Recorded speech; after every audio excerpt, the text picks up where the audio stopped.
नमस्कार दोस्तों, आज की इस वीडियो में हम लोग देखने वाले हैं रेलवे ग्रुप डी परीक्षा के लिए काफ़ी इम्पोर्टेंट जीके जीएस के 50 महत्वपूर्ण प्रश्न देखने वाले हैं। और इस क्लास की पीडीएफ का लिंक मैं आपको डिस्क्रिप्शन बॉक्स में दे दूंगा, तो वहां से आप लोग पीडीएफ को डाउनलोड कर लीजिएगा। तो चलिए क्लास को स्टार्ट करते हैं। आपका पहला प्रश्न है, पृथ्वी पर दिन और रात किसके कारण होते हैं? ठीक है, तो इसका राइट आंसर हो जाएगा ऑप्शन नंबर ए, यानी दैनिक गति के कारण। ठीक है, चलिए अगले प्रश्न की ओर चलते हैं। आपका 2 नंबर प्रश्न है, सौर मंडल का सबसे बड़ा ग्रह कौन सा है? ठीक है, तो इसका राइट आंसर हो जाएगा ऑप्शन नंबर बी, यानी बृहस्पति ग्रह सौर मंडल का सबसे बड़ा ग्रह है। ठीक है, चलिए आपका 3 नंबर प्रश्न है, सौर मंडल का सबसे छोटा ग्रह कौन सा है? ठीक है, तो इसका राइट आंसर हो जाएगा ऑप्शन नंबर ए, यानी बुध ग्रह सौर मंडल का सबसे छोटा ग्रह है। ठीक है, चलिए अगले प्रश्न की ओर चलते हैं। आपका 4 नंबर प्रश्न है, अंगुलहास धारा किस महासागर में बहती है? ठीक है, आपको बताना है अंगुलहास धारा किस महासागर में बनती है। ठीक है, बनती है पूछा है। ठीक है, तो इसका राइट आंसर हो जाएगा ऑप्शन नंबर बी, यानी हिंद महासागर में अंगुलहास धारा महासागर में बनती है। ठीक है, चलिए अगले प्रश्न की ओर चलते हैं। आपका 5 नंबर प्रश्न है, पृथ्वी का सबसे भीतरी भाग क्रोड किसका बना होता है? ठीक है, आपको बताना है पृथ्वी का सबसे भीतरी भाग जो होता है ना क्रोड, वह किसका बना होता है? तो इसका राइट आंसर हो जाएगा ऑप्शन नंबर डी, यानी लोहा और निकेल का बना होता है। ठीक है, पृथ्वी का सबसे भीतरी भाग।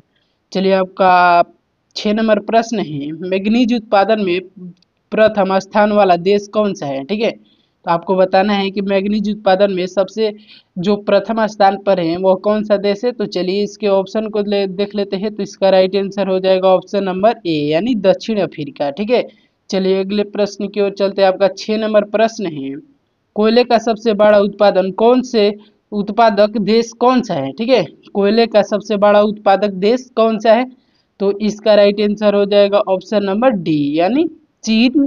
कोयले में सबसे ज्यादा उत्पादन किस देश में होता है कोयले का? तो चीन में हो जाएगा। चलिए आपका 8 नंबर प्रश्न है, जापान का मैनचेस्टर किस शहर को कहा जाता है? ठीक है, तो इसका राइट आंसर आपको बताना है। तो इसका राइट आंसर हो जाएगा ऑप्शन नंबर ए, यानी ओसाको ओसाका को ओसाका को जापान का मैनचेस्टर कहते हैं। ठीक है, ओसाका हो जाएगा इसका राइट आंसर। 6 नंबर प्रश्न है, भारत में स्वतंत्रता संग्राम के दौरान नमक संस्था की स्थापना किसने की थी? ठीक है, तो इसका राइट आंसर हो जाएगा ऑप्शन नंबर ए, यानी महात्मा गांधी। ठीक है, चलिए अगले प्रश्न की ओर चलते हैं।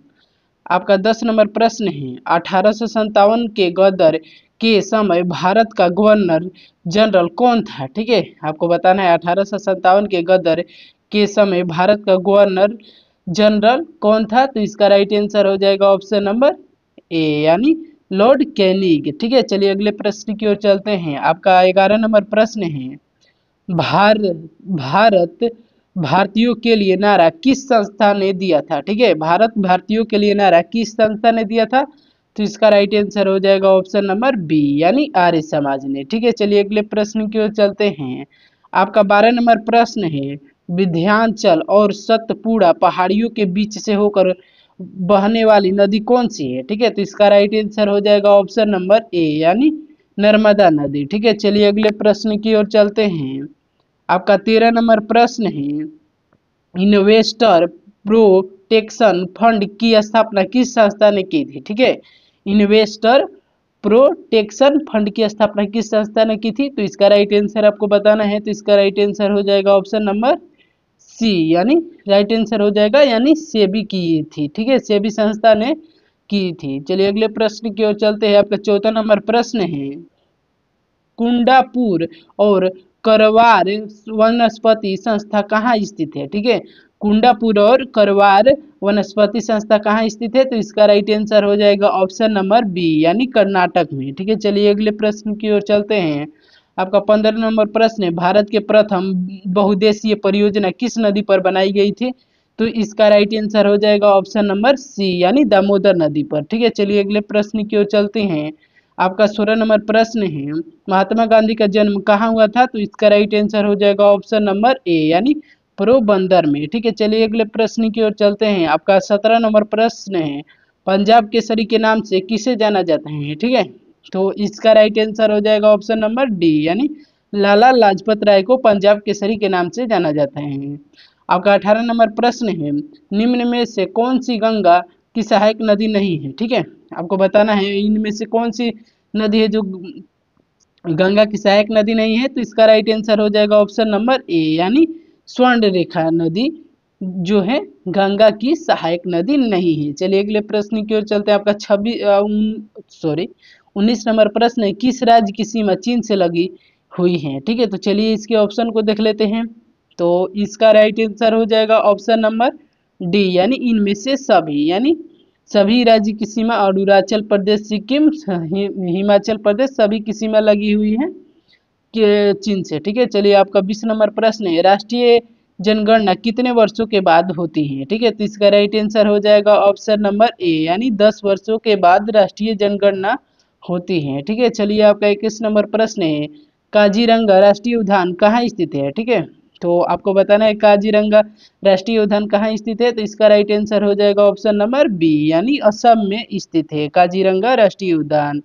चलिए आपका 22 नंबर प्रश्न है, ऑपरेशन फंड किससे संबंधित है? ठीक है, तो इसका राइट आंसर हो जाएगा ऑप्शन नंबर डी यानी डेयरी विकास से। ठीक है, चलिए अगले प्रश्न की ओर चलते हैं। आपका 23 नंबर प्रश्न है, धान की खेती के लिए उपयुक्त मिट्टी कौन सी है? ठीक है, तो इसका राइट आंसर हो जाएगा ऑप्शन नंबर सी यानी दोमटी मिट्टी। ठीक है, चलिए अगले प्रश्न की ओर चलते हैं। आपका 24 नंबर प्रश्न है, भारत का कौन सा शहर हैवी इलेक्ट्रॉनिक्स से संबंधित है? ठीक है, तो इसका राइट आंसर आपको बताना है।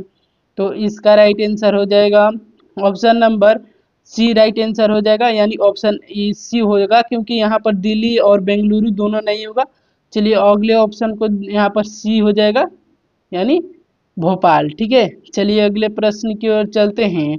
आपका 25 नंबर प्रश्न है, भारत में हरित क्रांति का श्रेय किसे जाता है? ठीक है, तो इसका राइट आंसर हो जाएगा ऑप्शन नंबर ए यानी डॉक्टर एम.एस. स्वामीनाथन को। ठीक है, चलिए अगले प्रश्न की ओर चलते हैं। आपका 26 नंबर प्रश्न है, राणा प्रताप सागर किससे संबंधित है? ठीक है, तो इसका राइट आंसर हो जाएगा ऑप्शन नंबर सी यानी परमाणु ऊर्जा से। ठीक है, चलिए अगले प्रश्न की ओर चलते हैं।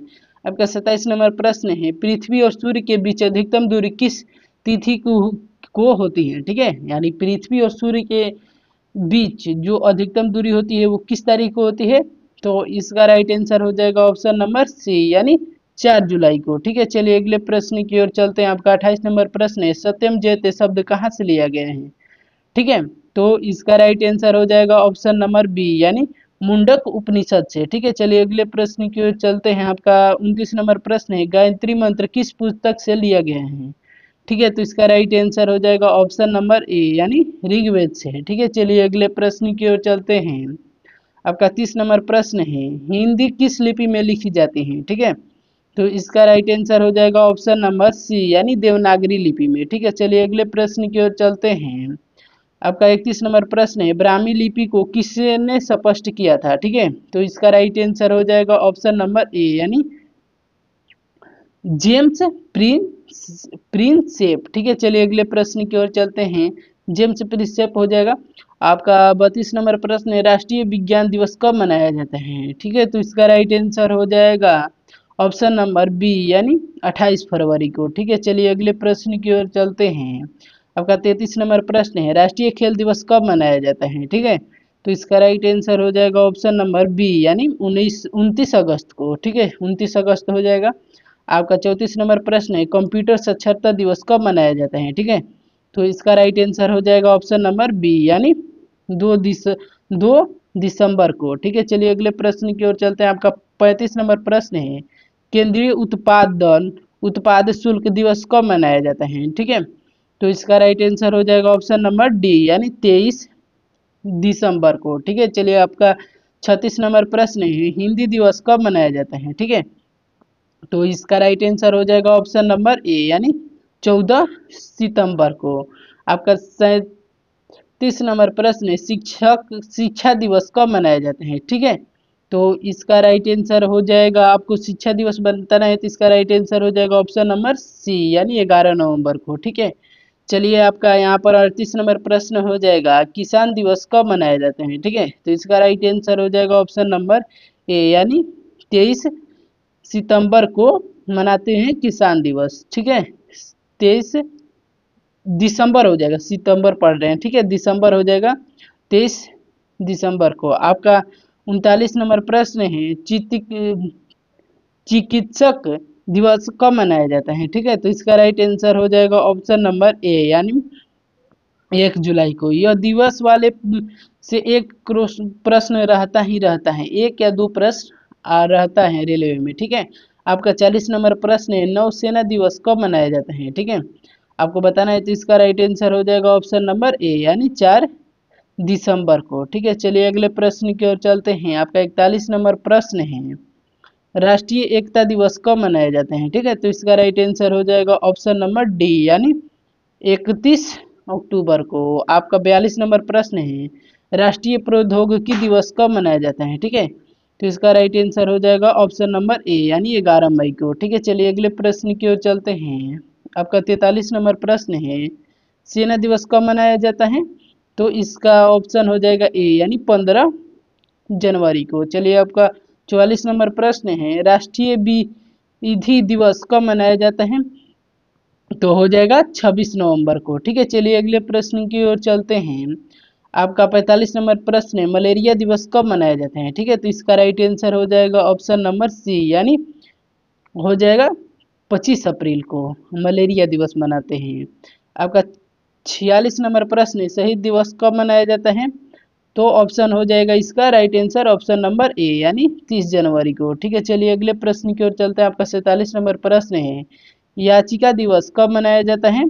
तो इसका राइट आंसर हो जाएगा ऑप्शन नंबर डी, यानी 15 सितंबर को। आपका अगला प्रश्न है 48 नंबर, निम्नलिखित में से किस वैज्ञानिक को नोबेल रसायन पुरस्कार और नोबेल भौतिकी पुरस्कार दोनों से सम्मानित किया गया है? ठीक है, वो कौन सा व्यक्ति है जिन्हें नोबेल रसायन पुरस्कार और भौतिकी पुरस्कार दोनों से सम्मानित किया गया है? तो इसका राइट आंसर, चलिए ऑप्शन को देख लेते हैं। तो इसका राइट आंसर हो जाएगा ऑप्शन नंबर बी, यानी मेरी क्यूरी को दोनों से सम्मानित किया गया है। ठीक है, आपका 49 नंबर प्रश्न है, इलेक्ट्रॉन की खोज किसने की थी? ठीक है, तो इसका राइट आंसर हो जाएगा ऑप्शन नंबर ए, यानी जे थॉमसन। ठीक है, चलिए अगले प्रश्न की ओर चलते हैं। आपका लास्ट प्रश्न है, द रिपब्लिक नामक पुस्तक के लेखक कौन है? ठीक है, तो इसका राइट आंसर हो जाएगा ऑप्शन नंबर डी, यानी प्लेटो। ठीक है, यदि दोस्तों आपको वीडियो पसंद आई होगी तो वीडियो को एक लाइक कर दीजिएगा, और चैनल को सब्सक्राइब नहीं किए हैं तो चैनल को सब्सक्राइब कर दीजिएगा। तो मिलते हैं ऐसे ही प्रश्नों के साथ अगले वीडियो में, तब तक के लिए बाय।